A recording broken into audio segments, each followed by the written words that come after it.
Hi everybody, it's Sabrina Love and welcome to the very first episode of Love Notes. Now I know I live all the way up here in Asheville, so I've not been on stage a whole lot in Charlotte and around the country, but I'm doing my thing here in Asheville, but I've still got a big voice and a lot of things to say, so I thought I'd create a little blog for you, put it on the internet, give you a little taste of my thoughts of what's going on in the world, and try to break it down into 5 current issues, things that need to be talked about, things that need to have an opinion put on them, and of course, all opinions expressed here are mine and mine alone. As you know, it's always the truth as I see it. You may agree or disagree, but all of these issues need addressing. So, let's go forward with issue number 1.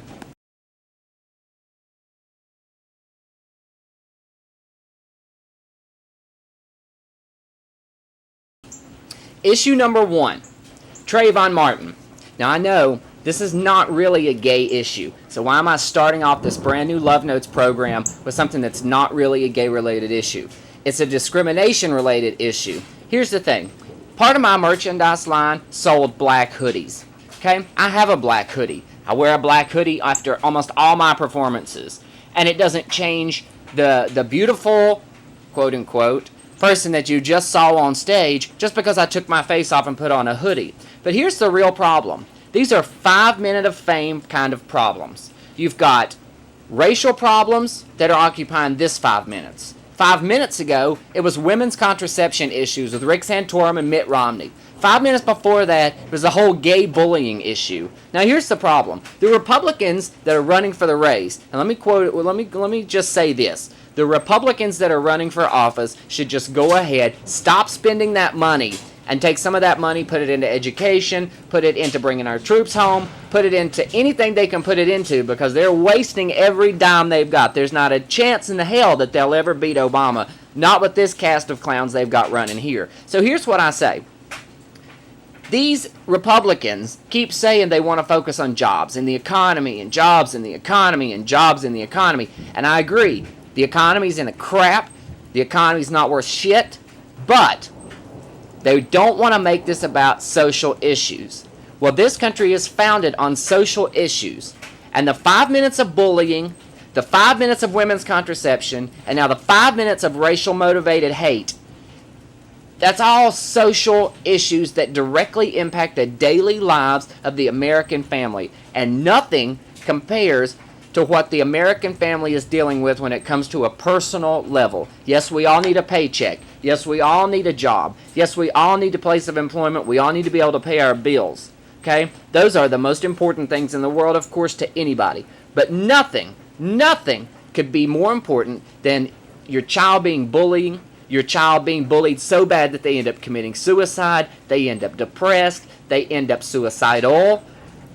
You have women's contraception issues, which the government has no business dealing with at all. If it's part of the health care package, leave it alone. A woman has a right to choose whatever a woman wants to do. I play a woman, I'm not a woman. So whatever a woman wants to do, I'll never have to make that choice. It's a government package, and there are programs, and there are services, and there are doctor services that males need that women will never have to deal with, yet you never hear about those problems. You never hear a woman saying, I think we should take prostate exams out of the Medicare program for the people who are on Medicare. We got to take those prostate exams out because they don't apply to me. Well, stop trying to play the other foot. Just because there's not a woman in the race this year, don't consider that women's contraception issues are not huge issues, not to mention welfare, child care, child abuse, child endangerment, all of that is related to women's contraception. And then the Trayvon Martin case. Are you serious? Are you serious? Just because a kid in a hoodie is in a neighborhood at night walking around, that gives you the right to pull a gun. We have amendment rights that say you have the right to bear arms. You have the right to carry a gun. If you're permitted, you have the right to carry a gun. There's not an amendment in the Constitution that says you have the right to be a racist, and you have the right to be stupid, and you have the right to shoot whatever, whenever, and whoever you want to just because you feel like you want to do it. I don't believe a word Zimmerman says. I believe that Trayvon Martin was a young kid with a bright future, and we lost a very, very good American. Issue number 1.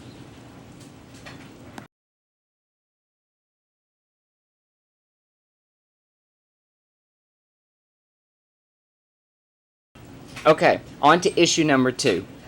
Gay marriage is a big issue for the gay community and an even bigger issue for the straight community. You see, the straight community feels that they have the lock on marriage. Well, the straight community has destroyed the sanctity of marriage. Okay, they have created the institution of divorce, but they have destroyed the sanctity of marriage.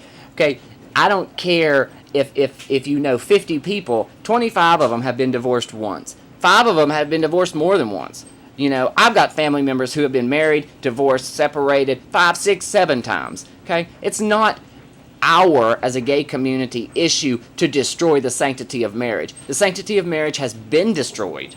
Okay? The institution of divorce is the one that's thriving. That's where the money is. That's where everybody succeeds at. Everybody gets a little chunk piece of the pie. Okay?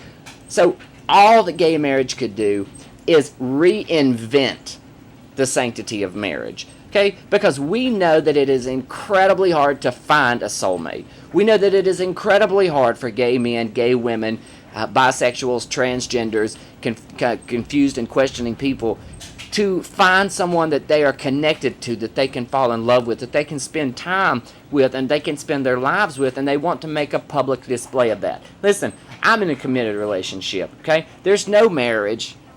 However, if we want to take that step, why shouldn't we be able to take that step? There's no reason that you shouldn't be able to take that step. Because what it's saying is I want to make a public decree that this is who I'm with and this is who I love. I don't need a ceremony to be able to feel that in my heart. But some people feel that in order to make it right, they want to make a public announcement, they want to make it a public ceremony, and kudos to them. And the Massachusetts Supreme Court, Boston being one of the most progressive cities, and Massachusetts one of the most progressive states in the world, don't think about Mitt Romney right now. Don't think about Mitt Romney. Don't think about Mitt Romney. Just think about Massachusetts. Think about Mike Dukakis. That's who you can think about. That's Massachusetts in a nutshell. Most progressive states in the country, one of them. Now they're headed to the state Supreme Court to try and reverse gay marriage in Massachusetts, which was one of the first states that allowed gay marriage. And this all goes back to Bill Clinton and the Defense of Marriage Act. And, you know, I'm a Clintonite. I believe he was the best president we've had until the president that we currently have. I think he did a tremendous job. I'm a huge supporter of his wife. I think they do tremendous, great things for this country, for this nation, and for this world. That Defense of Marriage Act was a piece of crap legislation. And that's what's causing this to go back in time. Keep the government out of the bedroom, okay? You're worried so much, back to issue number 1, you're worried so much about women's contraception, and you don't want women to have access to contraception if it's government funded. Well, don't you think there are a few more issues that you could be worried about and spending taxpayer dollars on than who's sleeping with who and who's married who? Here's the rules. Consenting adults, 18 or over, okay? And there's a gray area there because some people will say, well, the legal age of consent in this state is 16 or 15. Or in my head, 18 is where you can make a conscious decision. Even though when I was 18, I didn't make a lot of conscious decisions, not saying. Consenting adults, 18, okay? No farm animals, no children, none of this right-wing Republican nonsense that if you allow gay marriage, you can allow men to marry donkeys and women to marry 4-year-old kids. None of that. Consenting adults over the age of 18, if they want to get married, they get married. Leave it alone. It's done, it's done, it's done. The states that have passed it, leave it alone. The states that haven't, catch up. Catch up. Because it's just going to get done and get behind you. And then you can move on and face things that are very important, like taxes and jobs and the economy. Deal with the social issues and deal with them right now, because taxes and jobs and the economy cannot be fixed in 5 minutes. They cannot be fixed in one setting. They cannot be fixed with one bill. But with one bill, you can fix 99% of all these social issues that these Republicans and the Tea Partiers do not want to deal with. One vote, one law, make it happen, put it behind you, give everyone equal rights, and call it a day and get to the business of the country. That, my friends, is issue number 2.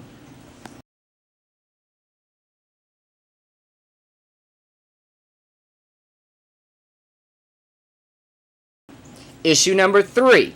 This is a pretty big one. There are companies now that are asking a certain organization, a very religious right-wing organization called the National Organization of Marriage, to boycott them. These companies, Nike, Microsoft, Google, Apple computers, they're saying, please boycott us. We don't want your business.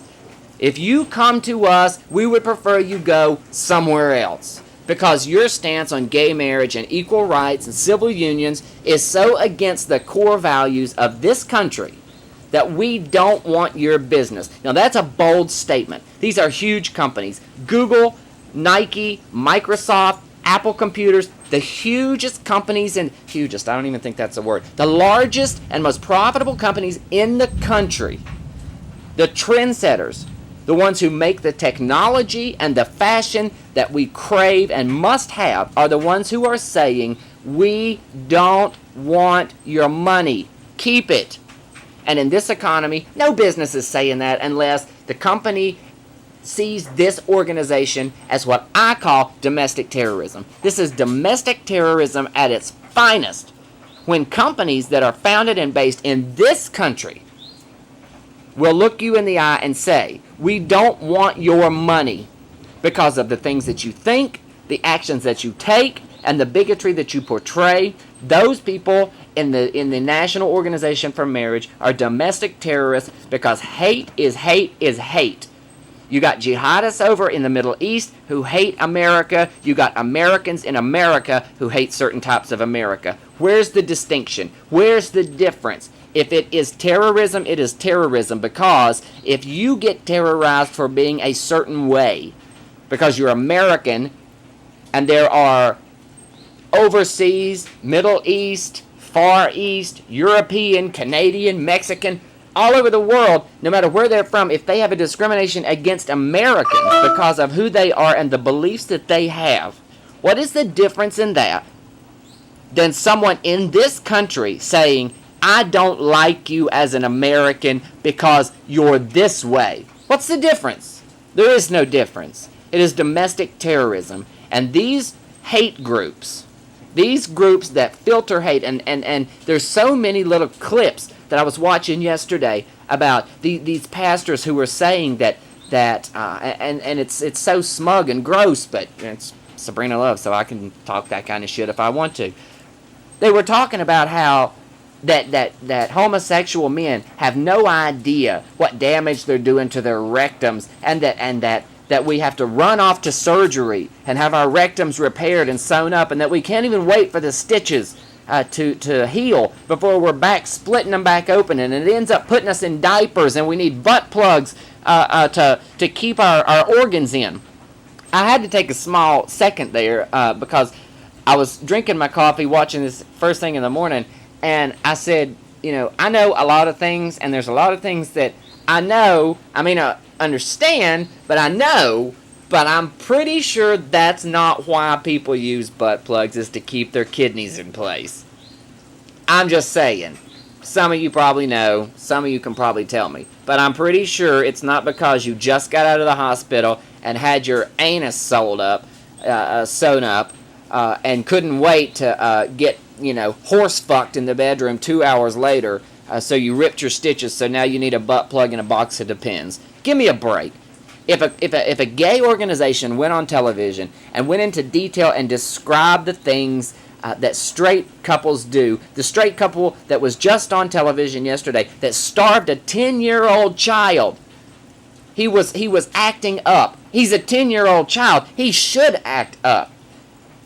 Locked him in his room in a basement for 2 months, fed him a cup of water and slices of bread, and that's it. His stepmother even said he looked like one of those kids that's on the commercial where they're asking for donations for Africa. And when the kid died at 10 years old, they put him in a sleeping bag and threw him down a storm drain in their neighbor's house. Now you tell me, if the gay community got together and started putting out these raucous videos saying, this is what you're doing. This is what you're doing.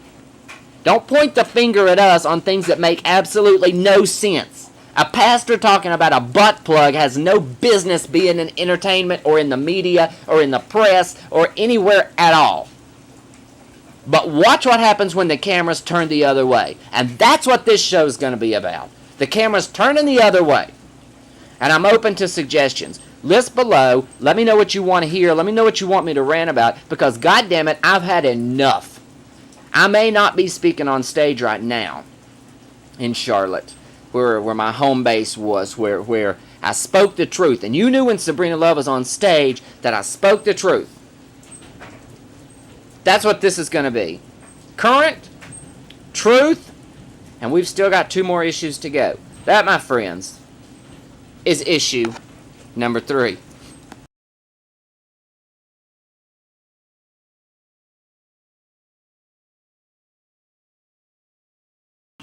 Alright, here we go. Issue number 4. Russia, the great, great country of Russia, our partners in world peace, now plan to outlaw homosexuality, okay? And they're introducing a bill, especially in St. Petersburg, Russia, to outlaw homosexuality specifically targeted at gay youth. Now, you're going to see slides of all of these issues go before I speak about them. And the slide that you just saw about this issue, you saw them arresting a crowd of supposedly gay people. Did you happen to know that the gay guy that they were arresting was carrying a bag of tomatoes? Really? We cook.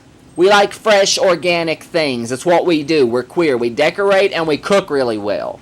I don't know that you get arrested just because you went and bought some tomatoes. What could you possibly be doing? Ain't no queer wasting no tomato, throwing it at no house, knowing when they can come home and make some bruschetta. Give me a fucking break. Okay? He had a bag of tomatoes in his hands. But they're specifically targeting these gay youth. Okay? Just like they're doing in Iraq. They're specifically targeting these gay and emo-style youth. And the fines can range from $17, okay, to $170 for individuals, to $17,000 for businesses that they feel are condoning a homosexual lifestyle. Now, that may not sound a whole lot to you, but let me tell you this. I looked this morning. The top paying jobs in St. Petersburg, okay? The top 40% of St. Petersburg, Russia's income is $21,000 American. And they're asking for a $170 typical fine because you have gay tendencies or you're promoting a gay lifestyle. Listen, this is a movement across the world, and it has to start somewhere. This has always been the mission of what I've done, is tell you the truth, tell you what I think, and hope to God you will help me, and you will help me fight this, and you will help me speak out about this, and you will help me, and help us, and help the community, and help the state, and help the nation, and help the world understand that we're not any different than anybody else. We are just what we are. When we wake up this way. Okay? That's why I'm doing this with no makeup, no lashes, no nothing. Plus, thank God, this takes so much less time than the other. But this is the real face of Sabrina Love. This is the voice. This is the face. This is the real deal. This is what I wake up as. This is how I go to work as. And this is what America has to understand. We're normal human beings with rights and with ideas and with tremendous potential that's being criminalized across America and across the world, and it has to come to an end. Now, that brings me to segment 4, 5. 4, 5, 8, 12. What day is this?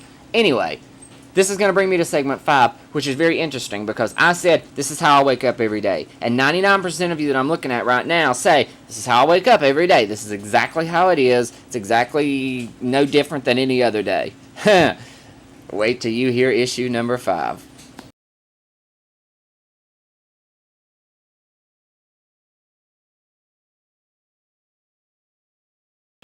Okay, issue number 5. Now, I'm going to try to keep these short, under 20 minutes or so, because I don't want you to get bored, and I don't want you to get fired at work, and, well, I don't really care. I want you to watch these, and I want your opinion, and I want to know what you think. That's what this is all about. It's not about me talking and telling you my opinions. This is the truth as I see it. I want to hear your reaction and the truth as you see it. So here's issue number 5. There's this kid named Chris Birch over in England, okay? The kid is young. He's 29 now. He was a hairdresser basically his whole life, his adult career. He had a stroke, okay? Supposedly, he has this stroke, goes in before the stroke, heterosexual. Has a stroke, goes in the hospital, has his treatments, his operations, the procedures that he needed to have. Wakes up, gay. Gay! Because he had a stroke. Okay? So now he's 29, living with a 19-year-old boy. Really? That is everybody's ideal pickup line. Listen, I just had a stroke, and you just happen to be 19, so that's really hot. So why don't you come with me? Because I don't have any experience in this, and neither do you, so let's do this together. I know, maybe this is true. I don't know. There's no medical explanation for it. There's no reason for it. There's no anything for it. It's just that he talks about going into a cafe, and one day he likes girls. A couple months later, after his stroke, after he gets recovered, he comes back. He's in the same cafe. Now he's looking at the boys. Okay? Now he's in a long-term committed relationship with a guy. Talking about the first time he had sex with a guy was very odd, and it was awkward and fumbly, and I suppose so, but to me, I don't know. This falls so questionable. This doesn't have a medical explanation. Could something have rewired his brain? I guess. I don't know.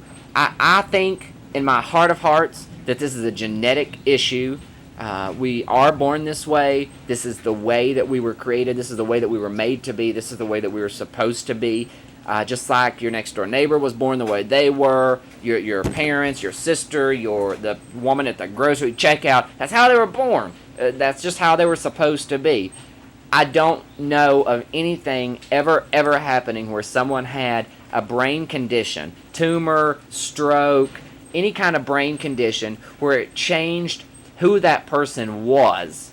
Okay, they may have lost sight, or they may have lost hearing, or they may have lost speech, but it didn't physically change, not physically, but it didn't mentally change the personality of the person.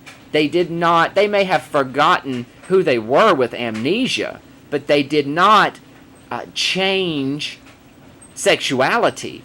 It is innate. It is born inside of you. It is genetic. I do not think it is wiring within the brain. This one's interesting, so I want to hear your comments on this. Now, since this is the first one, I'm going to wrap this up with a very special little message to a very special person who I care about so very much. But it's a special issue coming up right now.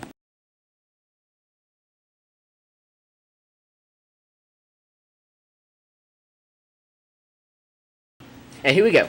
The very last issue. I told you there was only 5, but this is issue number 1 of the episode number 1. So this is a special issue. President Obama, we love you. We know that you walked into a shitstorm of disaster and you have done the best you could. The pressure of being the first black president was enough without having to deal with the entire country collapsing on top of you. We think you've done a great job. Okay, let me stop. I think you've done a great job. We've got Osama bin Laden. We're out of Iraq. We're pulling out of Afghanistan. The economy is getting better. The relations around the world are better. I think you're doing the right things. I've even got a little sticker here, 2012 Obama. It's going to be backwards on here, but whatever. But here's the thing. Mr. President, stand up for gay rights. Stand up. We are a huge majority of the voting population. We vote. So deal with our issues. Don't come speak at HRC. Don't come tell us that you support us. Stand up, be defiant, and tell the Congress it is time to recognize all as all. Mr. President, you will have our vote. You will have my vote. You will have as many people's votes as I can convince to give their votes to you, because you are the candidate that will continue to lead this country in the right direction for the next 4 years. Mr. President, stand up for us as we stand up for you. We stood up for you 4 years ago. will stand up for you in this election for 4 more years. It is time for you to stand up for us, Mr. President. Stand up. That's Love Letters. Love Notes. This will get better over time, I'm sure. That was Love Notes, episode 1. I hope you enjoyed it. I hope you give me lots of comments, feedback. Let me know what you think. I want to talk about as many things as you want to talk about. Try to keep it to 5 issues or so. And I'm going to try to do this about twice a week, because so much goes on and we got to talk about it. And I'll try to condense it down a little bit, but fuck, I've got a really big mouth and so much to say. So, if you've enjoyed this podcast, my name is the one, the only Sabrina motherfucking Love. Live for it, love it, respect it, because even after 19 years and with no makeup on my face, I am still the hardest working bitch in show business today. Until next time.